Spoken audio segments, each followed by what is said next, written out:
presented by CVL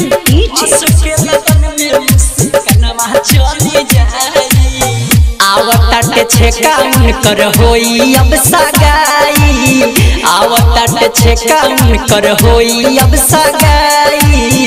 असो के लगन में मुस्कानमा चली जाई, आवताटे छेका उनकर होई अब सगाई। असो के लगन में मुस्कानमा चली जाई, मुस्कानमा चली जाई।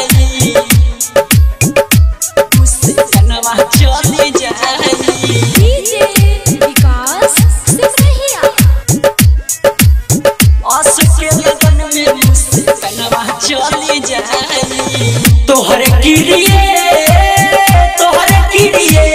ए जान ना रहबू तो कुछ कर जाई, तोर शादी के दिने सुली चढ़ जाई। ए जान ना रहबू तो कुछ कर जाई, तोर शादी के दिने फांसी चढ़ जाई। सोचनी कि उनका घरे जाके मंगम हाथ हो, छोड़ा देले बाड़ी जाना बिचौवे में साथ हो, छोड़ा देले बाड़ी जाना बिचौवे में साथ हो। सोचनी कि उनका घरे जाके मंगम हाथ हो, छोड़ा देले बाड़ी जाना बिचौवे में साथ हो।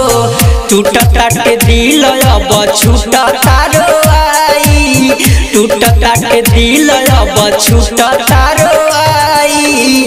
असो के लगन में मुस्कानमा चली जाई, आवताटे छेका उनकर होई अब सगाई। असो के लगन में हमर जान चली जाई, मुस्कानमा चली जाई। असो के लगन में मुस्कानमा चली जाई।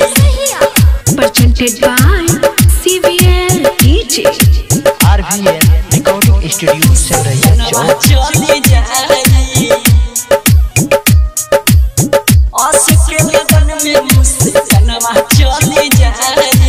नीतीश विकास जय माला सजाई है, मंगिया में सेनुरा कर जन विकास भरी ले जाई है, मंगिया में सेनुरा कर जन विकास भरी ले जाई है।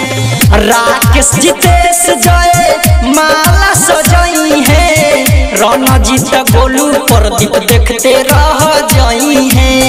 पागल के जैसन राइटर चंदन बउआई, पागल के जैसन श्याम सुंदर बउआई। असो के लगन में मुस्कानमा चली जाई, आवताटे छेका उनकर होई अब विदाई। असो के लगन में हमर जान चली जाई।